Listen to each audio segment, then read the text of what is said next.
Have you ever heard a story so strange, so unexplainable, that it makes you question everything you thought you knew about life and death? This is one of those stories. It begins in a quiet town in Hexham, England, in the early 1950s.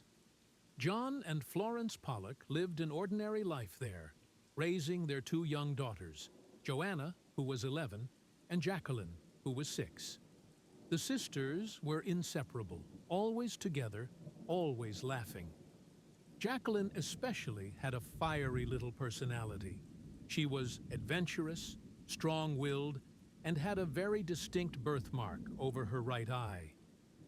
But in 1957, tragedy struck. The girls were walking to church with a friend when a driver, reportedly under the influence, lost control of their car. In an instant, both Joanna and Jacqueline were killed. John and Florence were devastated. Losing one child is unthinkable. Losing both, it nearly broke them. But John had an unusual belief. He was convinced that reincarnation was real, and he told Florence that their daughters would come back to them. Florence, a devout Catholic, was horrified at the idea. To her, it sounded like blasphemy. But John was certain. He even prayed for it. 1 year later, Florence gave birth to twin girls, Jennifer and Jillian. At first, they seemed like normal babies. But then the strange details began to emerge. Jennifer, one of the twins, had a birthmark on her right eye, exactly where Jacqueline's had been. She also had a mark on her side, in the same place where Jacqueline had once had a scar. As the girls grew older, the mysteries only deepened. Even though they were twins, they seemed to take on the personalities of their late sisters. Jillian, the older twin, was mature and protective, just like Joanna had been. Jennifer, the younger, was more reckless and fiery, just like Jacqueline. But it didn't stop there. When the twins were about 3 years old, the family moved away from Hexham. The girls had never been to their old town, never seen their late sister's belongings. And yet, one day, Florence brought down a box of toys that had belonged to Joanna and Jacqueline. The twins immediately began playing with them, dividing them up exactly the way their sisters had. Jillian claimed Joanna's dolls as if they were hers, while Jennifer gravitated to Jacqueline's. They didn't argue, didn't hesitate. They just knew which toys belonged to them. There were more chilling moments.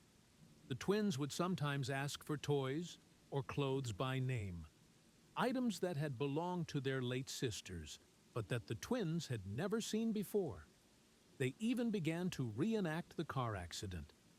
Neighbors reported that the girls would sometimes clutch each other and scream about cars coming after them.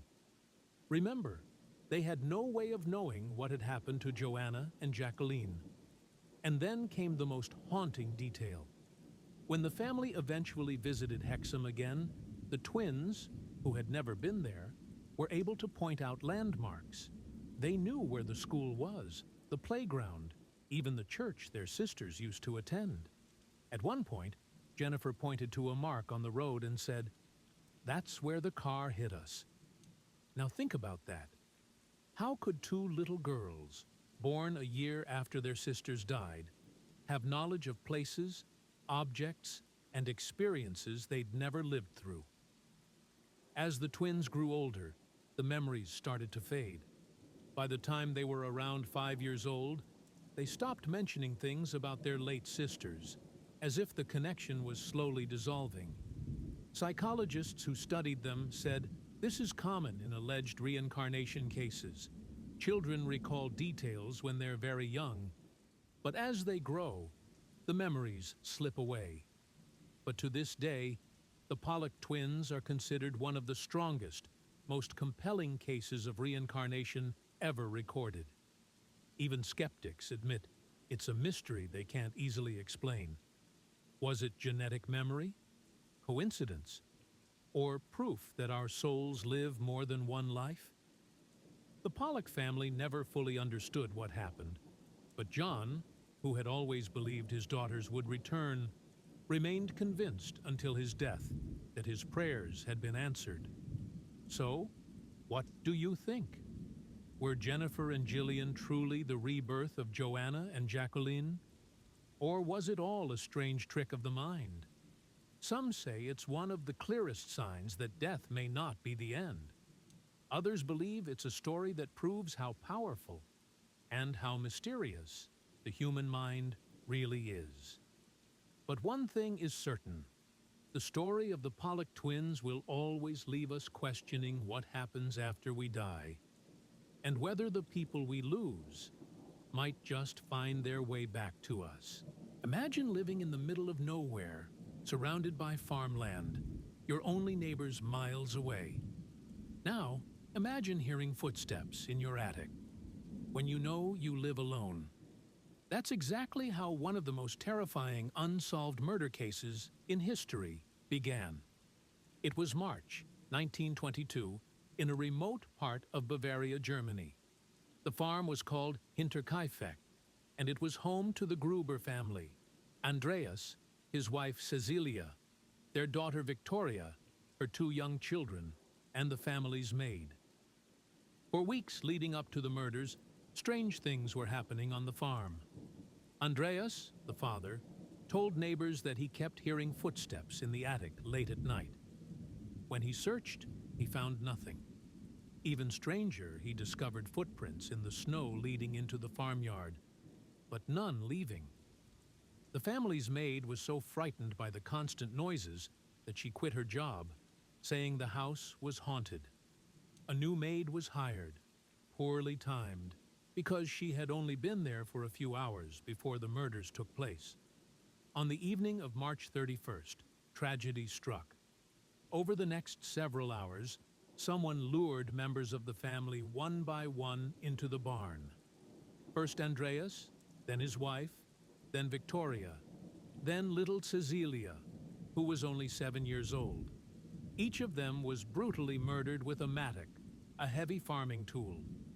Afterward, the killer, or killers, went into the house and killed the maid and the youngest child, a 2-year-old baby, in their beds.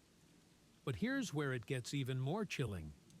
The killer didn't leave right away. Neighbors noticed smoke rising from the chimney in the following days. The cattle were still being fed, the food in the kitchen had been eaten, and the dog was tied up and taken care of.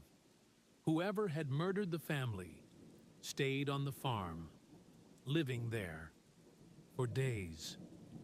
The bodies weren't discovered until April 4th, when neighbors grew suspicious that the Grubers hadn't been seen. What they found shocked them. The entire family slaughtered, the barn soaked in blood, and the house eerily quiet. Police launched an investigation, but despite countless suspects, no one was ever charged. Some thought it was a vagrant. Others suspected Victoria's estranged lover, or even her own father. Rumors swirled about family secrets, affairs, and hidden money. But the strangest detail of all? To this day, no one knows how the killer managed to lure each family member into the barn, one by one, without raising an alarm. The Hinterkaifeck murders remain one of the creepiest unsolved crimes in history. 6 lives were taken. The killer was never caught. And the mystery of the footsteps in the attic and the phantom who lived on the farm for days afterward still haunts Germany more than a century later. So what do you think? Was it a crime of passion, a wandering stranger, or something darker? Something supernatural? Whatever the answer, Hinterkaifeck stands as a chilling reminder that sometimes the scariest monsters aren't hiding under your bed. They're already in your attic,